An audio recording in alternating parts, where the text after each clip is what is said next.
Palma 90 presenta Médicos en la Radio. Buenos días, amigos oyentes de su programa Médicos en la Radio por Palma 90.7 FM de Empresas Radiofónicas desde Barahona, la provincia del Bello Amanecer. Recordarle a sus amigos oyentes que Médicos en la Radio llega a ustedes gracias a la Farmacia Dignalis. Laboramos de lunes a domingo y días feriados. Farmacia Dignalis, al servicio siempre para tu salud. Y Médicos en la Radio llega a ustedes gracias al Centro Diagnóstico Osaba. Contamos con los equipos más modernos y el personal calificado.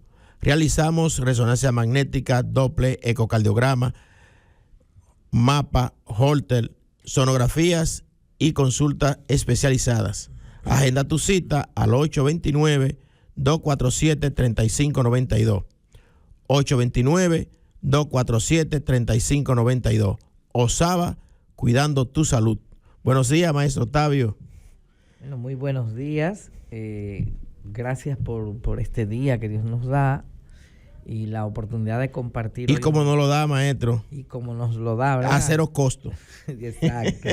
y todo en la vida aquí tiene un costo. Todo tiene un costo y lo único que Dios nos permite es que simplemente aprovechemos la vida que Él nos da para que seamos útiles a los demás y podamos emprender los proyectos que tenemos.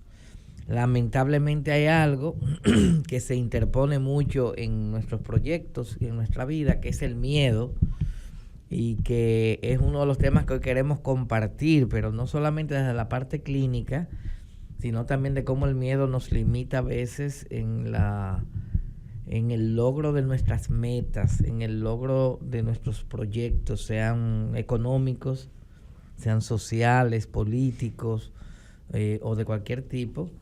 Cómo a veces nos sentimos bloqueados, ahí trancados, como o atascados, como se dice a veces en el lenguaje de la impresión, ¿no? O cuando uno va conduciendo, que el vehículo se enchiva, como pasa en la loma. Hay personas que se enchivan en su camino por la vida, pero es por el miedo. El miedo te frena. O hay personas que siempre andan con el freno de mano activado. No sé si usted recuerda que a veces uno sale de su vehículo y no se ha dado cuenta que no ha quitado el freno de mano y uno siente que el vehículo no le está rindiendo adecuadamente. No arranca, porque él arranca, pero como que va, limitación. Tú lo ves que va forzado, que va trancado.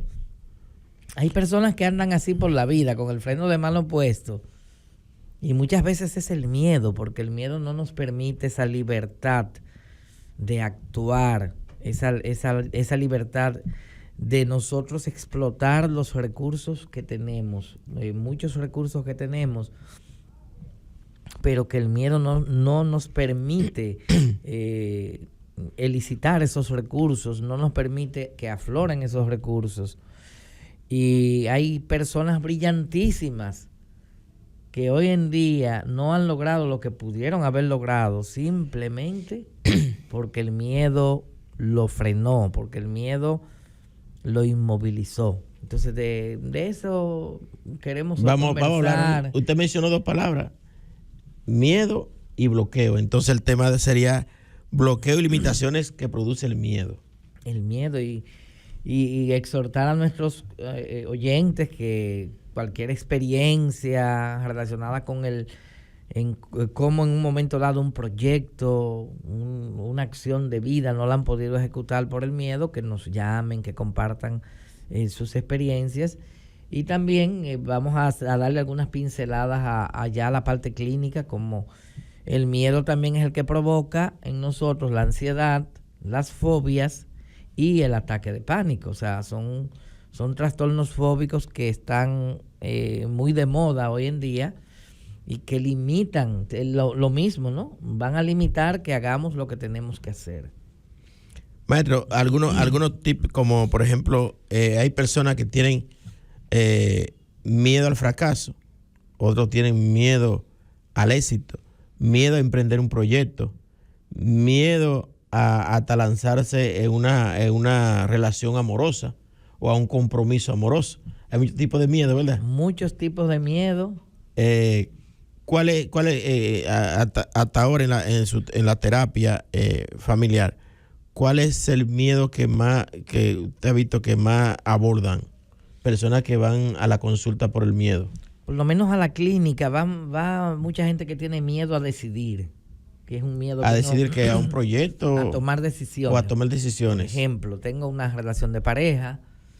Esa relación de pareja ya no me siento bien en ella porque tal vez ha ido disminuyendo el amor, el romanticismo, etcétera. Pero que siempre en las relaciones, maestro, la relación del noviazgo, donde está la pasión encendida y demás, eso usted siempre hablaba que eso hay que cultivarlo para mantenerlo. Uh-huh. Entonces, ¿qué se le haría ahí?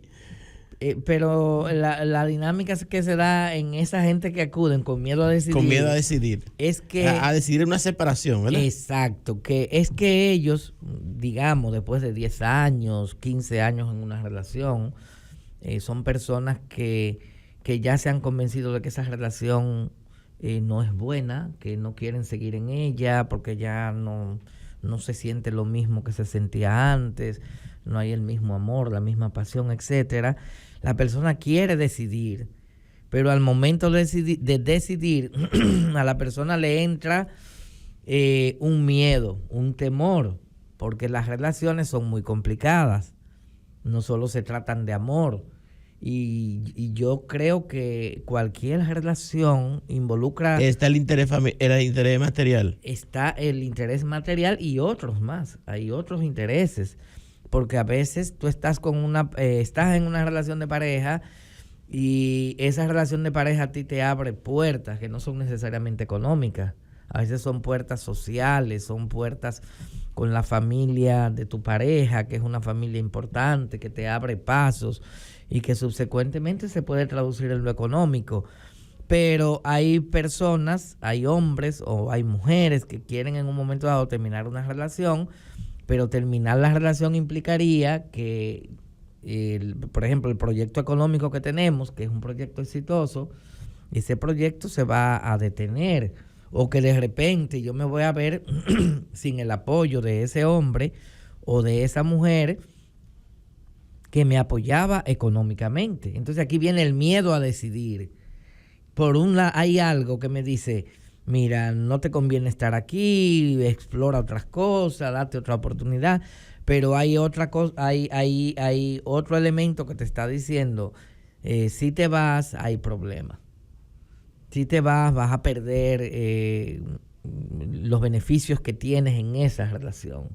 Incluso hay parejas, y estas decisiones son complicadas, porque hay parejas que a veces se plantean la separación, pero tienen inversiones importantes o tienen proyectos importantes, tienen proyectos de todo tipo, y al momento de tomar la decisión entonces entran en una especie de contradicción, que eso es muy normal en los seres humanos, como explica el profesor Nardone, que los seres humanos nos movemos por 3 lógicas no ordinarias, que esas 3 lógicas no ordinarias tenemos primero la lógica de la paradoja, la lógica de la contradicción y la lógica de la creencia.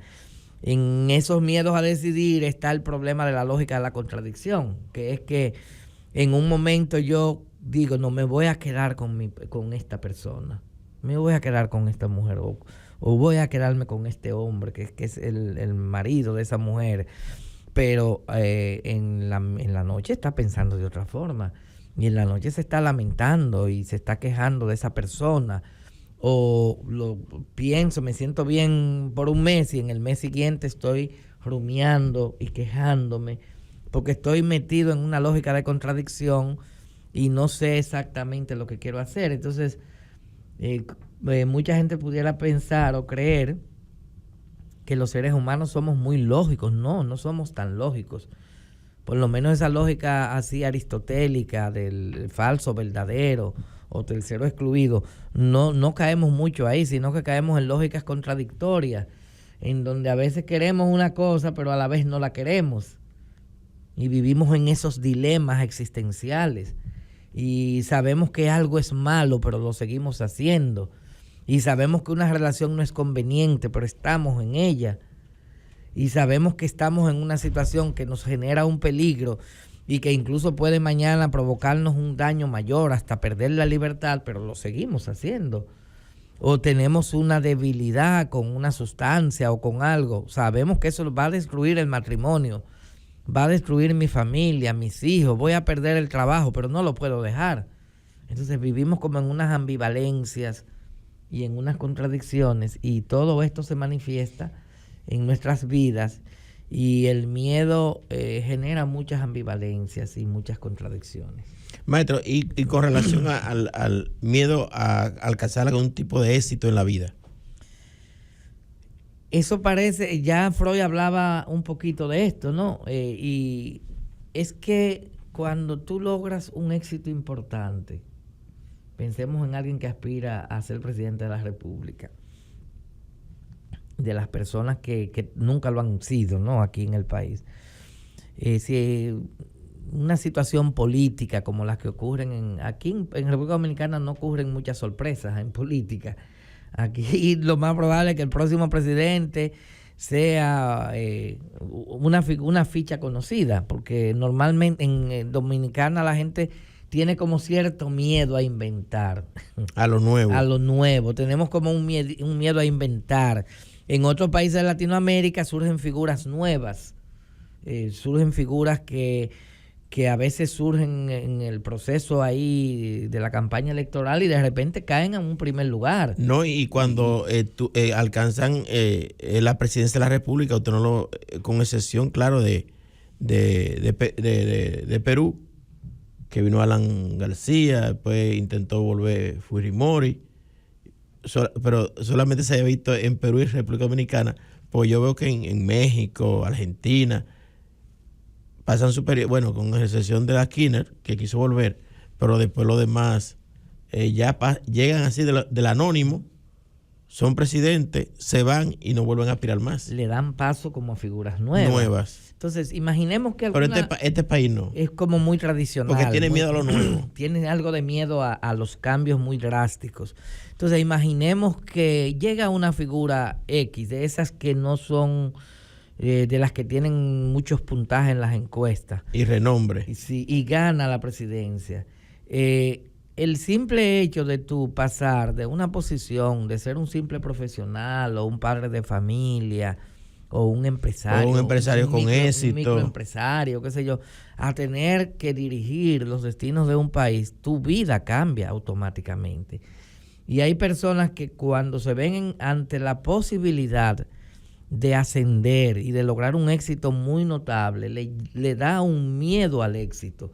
Y hay personas que frente a ese miedo al éxito, ellos mismos se autosabotean. O sea, hago algo para no lograr el éxito. ¿Usted cree que el profesor Juan Bosch en algún momento se autosaboteó?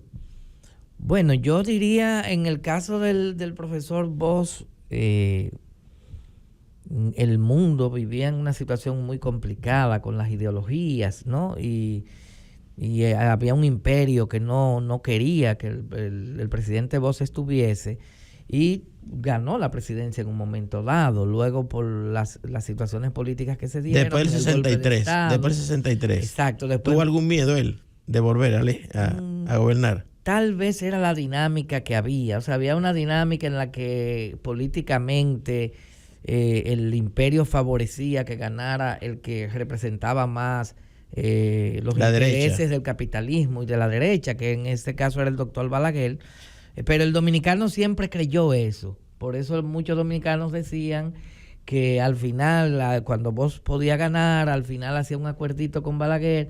Pero puede ser ese. Y decía alguna frase. Eso puede ser una leyenda urbana, una leyenda de camino. Y en el fondo, yo creo que el profesor Bosch hacía el intento hizo un trabajo político muy disciplinado. O sea, formó un partido desde la nada después que salió del PRD.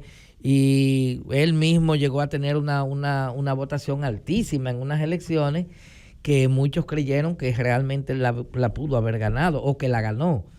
Entonces, luego sí, él mismo no pudo llegar a ser presidente, pero sí pasó un miembro del partido a ser presidente.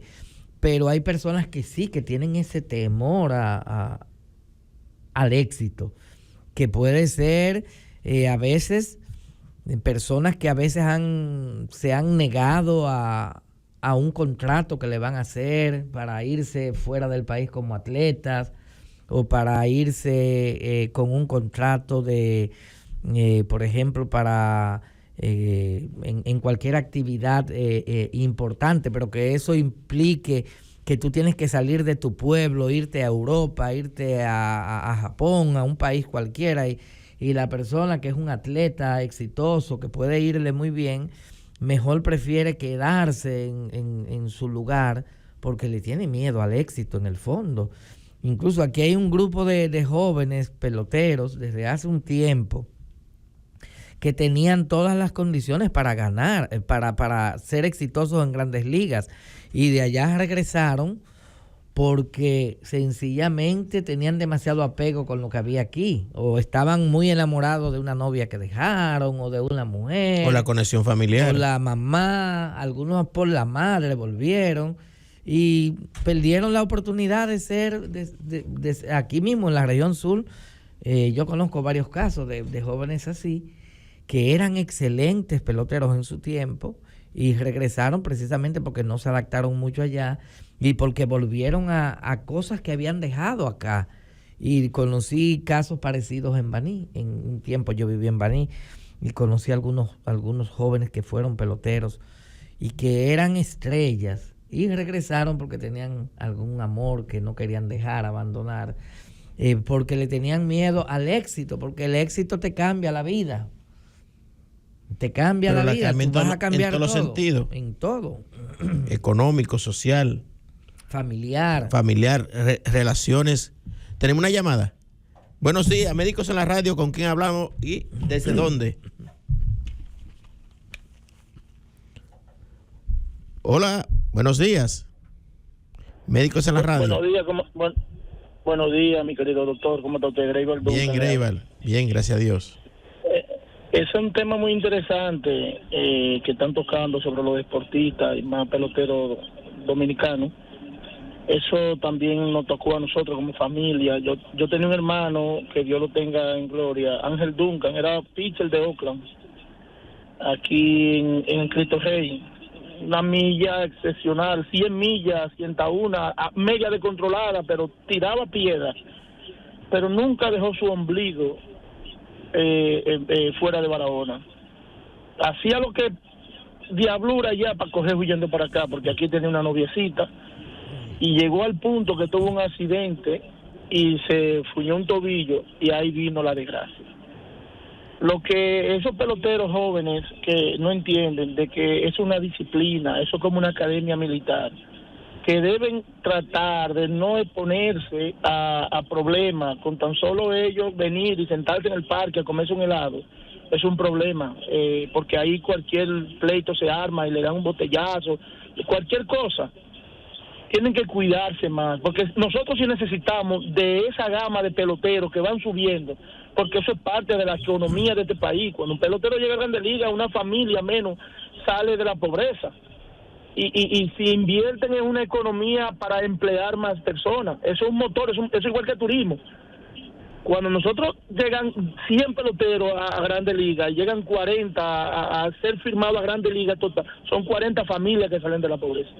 Y es un tema muy interesante que ustedes como profesionales en el área de la medicina y sociólogos deben seguir implementándolo para ver si esos jóvenes sacan de que llegamos a la Grandes Ligas, queremos mejor carro, queremos la mejor cadena, queremos explotar mucha moe, mucho wiki, y eso en detrimento de ellos mismos. Mira, ese pelotero los otros días jovencito tuvo un accidente donde se mató, y se han matado mucho, porque la adrenalina de la juventud, y padres también, que después que ellos llegan a Grandes Ligas se montan en la ola de la juventud. Sí, mijo, tenemos que romper ojos. Eso lo lleva a la desgracia que muchos de los peloteros de Grandes Ligas de la República Dominicana no están preparados para aguantar una economía de repente como la que le llega. Buenos días. Excelente comentario, mi hermano. Excelente. O sea, ese caso refleja como de manera muy explicativa lo que conversábamos. Para tener el éxito hay que preparar no solo el cuerpo, hay que preparar la mente. Entonces, como él mencionaba, este ejemplo, muy, muy buen ejemplo, ese joven tenía todas las condiciones físicas, era una estrella, tenía un rendimiento altísimo. Sin embargo, habían factores mentales que condicionaban a que él inconscientemente cometiera errores o quisiera ausentarse de su trabajo para él continuar un tema pendiente que tenía, que no lo supo manejar. Entonces es complicado porque muchas veces nosotros no imaginamos los cambios que vamos a dar cuando lleguemos a tener un éxito importante. Hay cambios sociales, hay que viajar mucho, hay que relacionarse con nuevas gentes, con nuevas personas, y hay gente que solo de imaginar todos los cambios que va a dar, un ascenso, eso hace que la persona diga, no, pero yo mejor me siento tranquilo aquí. Bien, yo maestro, mejor me siento tranquilo en el ambiente en el que estoy. Miguel está haciendo señal que vamos a una pausa y regresamos en breve con Médicos en la Radio. De regreso con su programa Médicos en la Radio por Palma 90.7 FM. Maestro, hablando de miedo al éxito, ¿verdad? Muy buena el comentario que hizo mi hermano Greyval Duncan. A veces, después que pase el tiempo y la vida no le va tratando bien, dice, ¿y qué fue lo que yo hice? Y cuando viene a ver, ya no estaba con esa novia, ya para ese entonces. Cuando viene a arrepentirse, ya es muy tarde. Y además, por eso las oportunidades son caras y hay que agarrarlo por los cabellos. Además, perdiste la oportunidad de tener todos los beneficios que te daba la actividad en la que estabas. Fernando Pessoa, ese famoso poeta portugués, decía: cargo en mi cuerpo todas las heridas de las batallas que no he peleado. O sea, cuando uno pudo pelear una batalla y no la peleó, esa herida se le queda grabada ahí a uno la carga. Es como la mujer que siempre me gustó y nunca tuve el valor de decirle, de manifestarle mis sentimientos, o esa mujer pudo manifestarle sus sentimientos a ese hombre que amaba, que quería, y que si tal vez se lo hubiese dicho, él le hubiese dicho que sí. Entonces vas a cargar en tu cuerpo todas las heridas de las batallas que no has peleado. Entonces uno se lamenta en la vida normalmente, es de las cosas que no hace, no de las que hace. Uno tiende a lamentarse más de las que no hace, de que no tuve el valor de ¿cuál deja más herida? ¿De la que se hizo o de la que dejó de hacerse? Yo creo que esas que uno deja de hacer le dejan unas heridas graves, y especialmente en personas que no saben transar mucho con la vida. En mi caso, en lo personal, cuando yo no puedo hacer algo, yo simplemente no lo pienso más. Lo que yo no pude hacer, no lo hago y punto. Lo que yo no pude hacer, lo que no pude ser en la vida, tampoco le doy mucha mente a eso. O sea, hay personas que se van a pasar la vida en quejas y en lamentos, pero la idea es de que uno, si le pasa alguna situación como esta, que pude ser y no fui, pues entonces lo que usted puede ser, lo que usted puede en el presente ser, por pequeño que sea, disfrute eso. Y hay que tratar de quitar la mirada a ese pasado, porque lo que nos da ese dolor es tener una herida abierta. Es que esa herida a veces no la cerramos, se queda ahí como un trauma. Entonces uno tiene que traer su mente al presente, al momento actual, porque si no vamos a vivir con una herida supurando, una herida sangrando, y siempre vamos a estar lamentándonos de que mira la muchachita que estaba en secundaria, que no le enamoré, y mira qué exitosa que ha sido esa muchacha. Claro, y tú con 60, 70 años, de que queriendo de nuevo volver a contactar a esa mujer, pero hay demasiadas cosas delante para uno no petrificarse como la mujer de Lot, ¿no? Y convertirse en una estatua de sal, uno petrificarse en el pasado. Si yo no pude hacer algo, tengo que seguir pensando en el presente y en el futuro. Maestro, hay una canción de Julio Iglesias que dice, llegar a la meta cuesta y mantenerse cuesta más. Vamos ahora a hablar con relación miedo al fracaso. Bueno, o sea, ya llegué. Exacto. ¿Verdad? Miedo A fracasar. A fracasar. Por ejemplo, hay un miedo al fracaso muy común en la sexualidad y pasa mucho en hombres, más que en mujeres. Esos hombres que se sienten poderosos. Y que alguna vez, por ejemplo... Un Miguelito, el control. Alguna vez han tenido una falla en su rendimiento sexual, por ejemplo, un día tuvieron una pérdida de la erección y porque tuvo una pérdida de la erección creen que van a volver a fallar. Entonces, ese miedo a volver a fallar hace que la persona decida mejor no intentarlo nueva vez, porque como no tuvo una erección, o sea, no tuve, el pene no se paró adecuadamente, entonces tengo el miedo de que nueva vez me pase. Y la manera que usa la persona cuando tiene miedo casi siempre es evitar. Evitar sería que trato de no aceptar una nueva invitación, o trato de no enamorar a una nueva persona, o de no iniciar una relación en donde yo me voy a poner a prueba. Entonces, eso sería miedo al fracaso.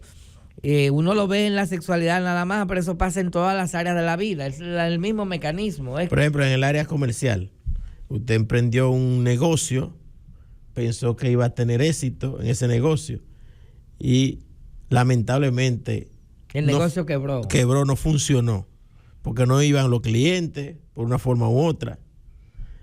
Quizá no hizo un estudio de mercado, un marketing y una encuesta por ahí que sería de ese negocio, si podría alcanzar, ¿verdad?, el éxito.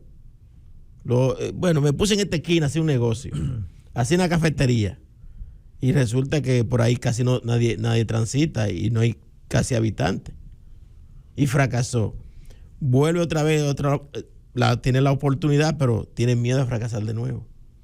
Y hay personas que solamente necesitan un fracaso. Y más hizo un préstamo para emprender ese negocio. Hay personas que cometen el error de que con un solo fracaso que tienen en la vida ya se meten en miedo y empiezan a evitar.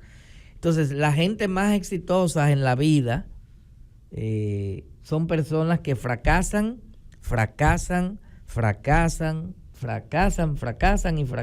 hasta que después tienen el éxito. Y eso se ve en la política y se ve en todo.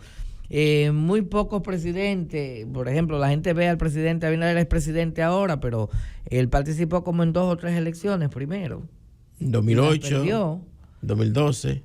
Hay algunos que tienen la suerte. 2015. Que tienen la suerte de ganar la primera vez. Interna y externa. Exacto. Hay personas que tienen la suerte de ganar la primera vez. En la UAS, por ejemplo, los rectores.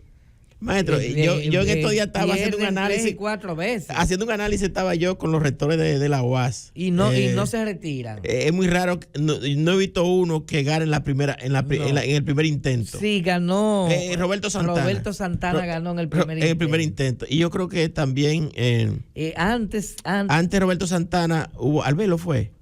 Eso fue Ravelo hasta, no recuerdo bien. Ravelo Astacio, yo creo que también fue en el primer intento, creo. Pero lo demás han tenido 2 y 3 sí, y hasta 4 intentos. Y antes, cuando en mi época de estudiante, Febrillé tuvo muchos intentos. Muchos intentos. En Mapolanco, muchos intentos. Hubo una época en la UAS que se elegían en un área totalmente cerrada. O sea, ese día de la elección del rector, tenía que salir un rector. Y ocurría... ¿Es en el claustro mayor? En un claustro mayor y un claustro menor. Cerrado. Pero era literalmente cerrado. O sea, era en un lugar cerrado. Y había que salir de ahí con un rector. Como el Papa. Entonces se llegaron a dar situaciones, por ejemplo, que Teodoro y yo aspiramos a ser rector, y Teodoro y yo entramos en un tranque y ninguno de los dos pasamos. Pero ahí, ese mismo día, Carlos, que no está aspirando a rector, alguien lo propone para salir del tranque. Y de repente, esa misma noche, salía Carlos como rector. Ahora, esa dinámica de fracasar, es lo que da experiencia, es lo que da capacidad. Por ejemplo, a Alva Edison, se dice que él cometió cientos y cientos de errores hasta llegar a tener un bombillo, el bombillo que hoy tenemos, el famoso bombillo. fracasó más, era un inventor fantástico, pero era un inventor que fracasaba mucho en sus inventos, pero que tenía una capacidad, una persistencia tenaz. Hay un químico famoso, apellido Ehrlich, que creó un compuesto químico que fue el primer medicamento para la sífilis. El medicamento se llamaba el Salvarsan 606 y precisamente le puso 606 porque el que funcionó de los compuestos que él usó o probó fue el 606. O sea, él tuvo 605 fracasos y él cada medicamento lo tenía que probar en animales, en conejos, en cobayos y demás, hasta que logró el éxito en el 606. La vida se trata de no detenernos. 606 intentos. 606 intentos y 605 fracasos. Entonces hay personas que se enamoran un día y la mujer le dice que no y ya no insisten. Y hay mujeres que con una siguiente vez probablemente cambien de opinión. Entonces, en la vida, en los negocios, en la vida amorosa, la gente tiene que aprender a utilizar el fracaso como un amigo, el fracaso como un aliado, como un elemento que nos da experiencia. Entonces, no hay que tenerle miedo al fracaso. El verdadero miedo debe ser a no querer intentarlo. El verdadero miedo debe ser ese, que cuando nos pasa eso, nos rajamos, como dicen los mexicanos. Y el miedo se resuelve es dándole cara, es estar frente al miedo. Mientras huimos, el miedo entonces se engrandece. Mientras nos aislamos, el miedo nos aterroriza. Nosotros no nos podemos quedar trancados en una habitación por el miedo. Hay que salir a la calle, hay que arriesgarse a lo que venga, pero hay que darle la cara al miedo, hacerle cara al miedo y así construimos el coraje. Maestro, con relación entonces, miedo al éxito, miedo al fracaso, ¿se puede desencadenar una ansiedad social o una ansiedad per se? En ocasiones, cuando tenemos mucho miedo, y eso pasa mucho en empresarios, en personas que hacen política o personas que tienen muchos compromisos, el manejar tantos miedos, tantos temores de que esto me puede salir mal, de que puedo quebrar, de que puedo no cumplir con compromisos que tengo, ese miedo se me puede ir convirtiendo en ansiedad. Y en ansiedad, y una ansiedad que se me pueda convertir en un ataque de pánico. Ya la ansiedad social más que todo es un proceso es como cierto miedo que la gente desarrolla a la misma gente, a las actividades sociales. Ahí los políticos tienen mucha ansiedad social. Tienen miedos a veces a relacionarse con personas de clases sociales diferentes. A veces tienen que cae ahí, ¿no? El temor escénico es una modalidad de ansiedad social. Las personas que tienen esa ansiedad o fobia social son personas que se aíslan mucho, que no les gusta participar de actividades, por ejemplo, de reuniones, de actividades de clubes, de iglesias, que no les gusta ir, por ejemplo, a eventos deportivos o no participar. La ansiedad social nos limita a crecer. Ese miedo a que lo llamen, a que tengan intervención de decir algo. Intervención pública, hablar en público, que se convierte ahí ya en un pánico escénico. Jóvenes que cuando tienen ansiedad social también van a tener dificultades, por ejemplo, en la universidad para exponer, para hacer sus exposiciones en público. Y muchos de los maestros... ¿Le tocó mucho a usted, maestro? Yo he visto, como terapeuta, he visto casos de estudiantes que con miedo Yo tenía miedo escénico a exponer. Pero no. Hubo alguien que me dijo esta frase. Mira, imagínate que tú estás en el baño. Que está en el baño. Solito, y que tú estás aplastado ahí, en el inodoro. Y imagínate que todo lo demás es mierda. Entonces, y por mucho más que tu compañero sea un buen estudiante, nunca va a saber más que tú del tema que tú vas a exponer. Claro. Hasta ni el mismo profesor. Uno se prepara. Y así me preparé, maestro, y rompí el miedo escénico que hasta ahora estoy aquí frente a un micrófono. Claro, lo ha superado muy bien. Pero es un problema muy grave ahora, más que antes, porque ahora la mayoría de los maestros, entre sus actividades evaluativas, tienen una exposición. Y a veces ese participar en la exposición tiene un valor muy alto, tiene un valor de 30. Yo por lo menos me formé en la universidad en una época que los profesores era a fuerza de examen que te evaluaban de manera completa.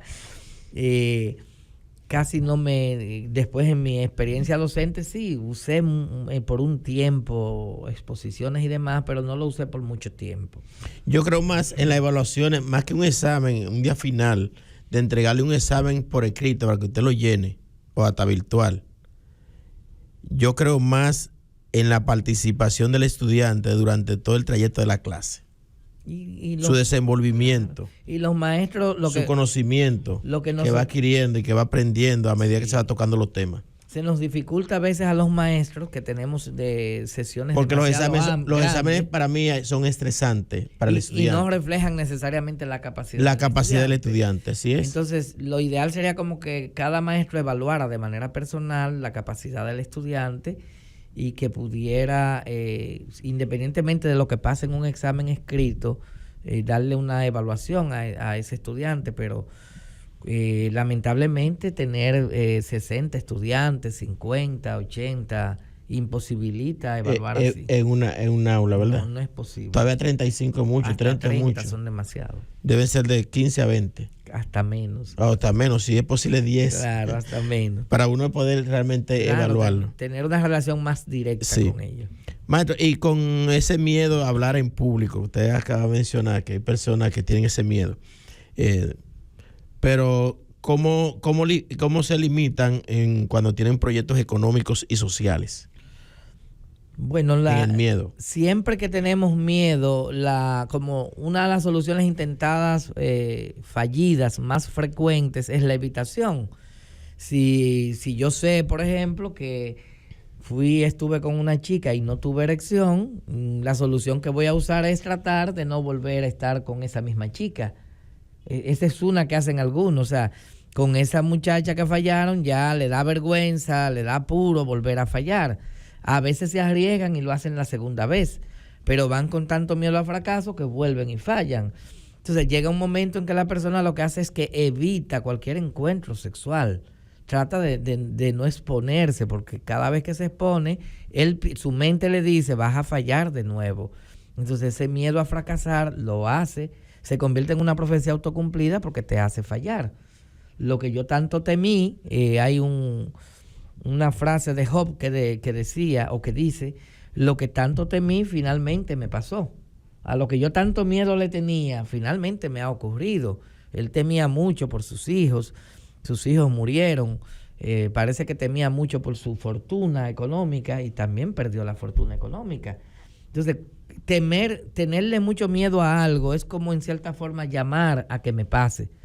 Si yo tengo mucho miedo a perder los recursos económicos que tengo o a verme en la pobreza, probablemente se me convierte en una profecía autocumplida y se convierte en una realidad. Miguel, vamos a una pausa y regresamos en breve con Médicos en la Radio. De regreso con su programa Médicos en la Radio por Palma 90.7. Voy hablando con el bloqueo en las limitaciones del miedo, ¿verdad? Maestro, con relación ya al aspecto clínicos, la sintomatología con relación a la ansiedad, a la fobia y al ataque de pánico. Bueno, cuando tenemos miedo en situaciones no clínicas, como por ejemplo un deportista, un artista, un escritor, normalmente en situaciones así hablamos de bloqueos. Es como que tengo un performance, una producción, un rendimiento que se me disminuye, a veces producto del miedo. El miedo me genera un bloqueo, o tengo una ansiedad muy alta de lograrlo, que eso se me convierte también en un bloqueo. Ahora, a nivel clínico, vamos generando un miedo que por definición sería un miedo irracional que lo voy creando no sobre la base de un peligro real, sino que mi mente ha imaginado un posible daño, pero que no es real, pero la mente lamentablemente no distingue entre lo real y lo imaginario, y lo imaginario tiene el mismo poder de desencadenar una respuesta fisiológica en mí que lo real. Por ejemplo, si yo voy por un lugar y me sale un pitbull enorme y ese pitbull viene sobre mí, me viene a morder, yo voy a desencadenar ahí un miedo que es real. Sin embargo, si yo ando constantemente con un temor a que me van a atracar, cuando tal vez a mí nunca me han atracado, y cuando desde que veo a una persona medio extraña, siento que el corazón me está latiendo y todo lo demás, yo estoy desarrollando un miedo que es imaginario. O las personas que sienten temor porque se van a enfermar, tienen miedo a que se pueden morir. Hay algunas personas que tienen miedo. Miedo hasta que se van a poner viejos, maestro. Miedo a la vejez. A la vejez. A que van a perder, a que ya no van a ser las personas elegantes, bonitas, a que van a perder el colágeno de la piel. O sea, hay muchos miedos nuevos ahora. Miedo a que voy a hacerme pobre, miedo a que voy a perder el trabajo. Esas preocupaciones, todos esos miedos corresponden a una categoría de miedo que se llama, es un miedo imaginario, es un miedo irracional, que la mente lo crea, pero el miedo que actúa a nivel subcortical, por debajo de la corteza cerebral, nos va a desencadenar una serie de mecanismos del sistema nervioso autónomo y vamos a tener sudoraciones en las manos, podemos tener taquicardia, sensación de ahogo o dificultad para respirar. Algunas personas en esos estadios hasta dolor de pecho, dolores, exacto, una sensación extraña en el estómago, mareos, molestias gastrointestinales varias, cólicos, algunos hasta tienen problemas con los esfínteres, cuando se sienten así con miedo, con temor, se les sale la pipí, tienen que ir a hacer pupú, etcétera. O sea, el miedo, cuando se activa en términos clínicos, va a provocar en nosotros un desequilibrio al nivel de nuestra fisiología. Y la mayoría de la gente, cuando experimenta estos síntomas, no sabe bien qué es lo que le está pasando. Entonces acuden a diferentes médicos, dependiendo de dónde sean los síntomas, se le hacen multitudes de análisis, van al gastro, van al cardiólogo, van al médico familiar, van al neurólogo. Las personas con ansiedad y ataques de pánico a veces les da mareos, incluso hay personas que en ataques de pánico se desmayan y personas que con fobias se desmayan. He tenido casos de personas que han durado hasta 2 horas con un desmayo por una fobia. Y hay que mandarle a hacer, para descartar, que un neurólogo la evalúe, que se verifique bien, que todo está bien, que lo analice el cardiólogo. Y si físicamente está bien la persona, entonces todo es por la fobia. Y se trabaja esto. ¿Cómo se trabaja el miedo? El miedo se trabaja afrontándolo, aprendiendo a afrontar el miedo. Y así se va trabajando en la terapia de manera progresiva, exponiendo a la persona a situaciones y a tareas que lo hagan mirar el miedo de frente y que lo hagan afrontar aquello a lo que le tiene miedo. Lo que normalmente hacemos cuando algo nos da miedo es que huimos de lo que nos da miedo. Huimos de aquello que me da miedo. Por eso la gente que tiene ataque de pánico, que tiene ansiedad generalizada, que tiene fobias, huye de aquello a lo que le da miedo. Si tengo una fobia a un insecto, evito entrar en contacto con ese insecto, porque cada vez que entro en contacto con ese insecto me da un mareo, me desmayo, me da taquicardia, etcétera. Entonces evito estar en contacto con ese insecto, o personas que tienen fobia a la sangre, a sangrar, o a ver que alguien sangra. Y cuando alguien sangra, a esa persona le da un desmayo, le da un mareo y todo lo demás. Todo eso es producto del miedo, de un miedo irracional que vamos elaborando, y ese miedo nos impide realizar adecuadamente nuestras actividades diarias. A veces trabajar, a veces poder hacer nuestras actividades de manera normal, porque, por ejemplo, la gente que tiene ataque de pánico aprende a evitar mucho. A veces no quieren ir a la universidad, dejan de ir a la iglesia, no quieren participar en prácticas deportivas, no quieren salir mucho de la casa, porque ellos entienden que cuando salen de la casa, cuando están en la calle, el ataque de pánico les puede dar, y que ese ataque de pánico me va a dar frente a los demás, me va a dar vergüenza, y es solamente de pensar que me va a dar vergüenza y que me va a dar el ataque en el banco frente a todo el mundo, eso hace que el ataque le dé, y entonces el ataque le da en la casa con más frecuencia. Maestro, algunos aspectos de la solución a este bloqueo y limitaciones que da el miedo. Así como una estrategia general, funcional, lo que más nos va a ayudar a superar cualquier situación con respecto al miedo, sea un bloqueo, por ejemplo, de la performance, un bloqueo del rendimiento, o ya la manifestación del miedo a nivel clínico en una ansiedad simple o generalizada, un ataque de pánico o en una fobia, lo que nos va a ayudar a superar el miedo es afrontar el miedo, mirar el miedo a la cara, porque el miedo evitado se me va a convertir en pánico, pero el miedo mirado a la cara se me va a convertir en coraje. Cuando nosotros tenemos miedo, lamentablemente evitamos mucho, y otra de las estrategias que tenemos que usar para la solución es contraevitar, o sea, evitar, empezar a hacer aquello que me dé miedo, aunque sea de manera en pequeños pasos, ¿no? Como decía Eleanor Roosevelt, haz cada día algo que te dé miedo hacer. Cada día yo debo elegir algo que a mí me dé temor hacer. Y yo sé que mucha de la gente que nos está oyendo, porque los miedos la gente casi no los socializa. La gente tiene sus miedos y los tiene calladitos. Hay personas que tienen miedo a muchas cosas. Entonces uno va poquito a poquito tomando el valor de hacer cada día una pequeña cosa que me dé miedo hacer. Consejo para aquellos que tienen miedo al fracaso y miedo al éxito también. Bueno, hay que aceptar el éxito como el fracaso.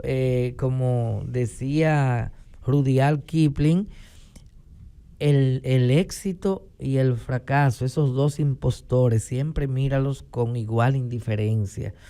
Tener éxito hay que tomarlo con indiferencia. Tener un fracaso también tomarlo con indiferencia. ¿Qué quiere decir esto?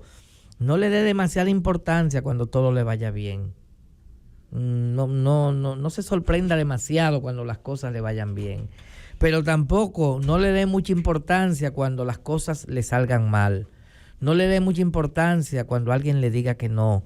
No le dé mucha importancia cuando alguien lo humille, cuando alguien le diga que no puede tener el trabajo que usted desea. Al éxito y al fracaso, a esos dos impostores, siempre debemos mirarlo con igual indiferencia. Bien, maestro, hermosa frase esa que usted usó.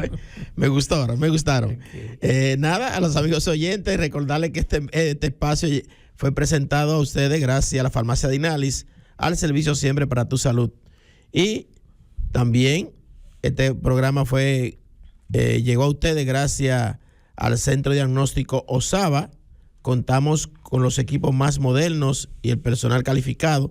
Realizamos resonancia magnética, Doppler, ecocardiograma, mapa, Holter, sonografías y consultas especializadas. Agenda tu cita hoy llamando al 829-247-3592. 829-247-3592. Osaba, cuidando tu salud.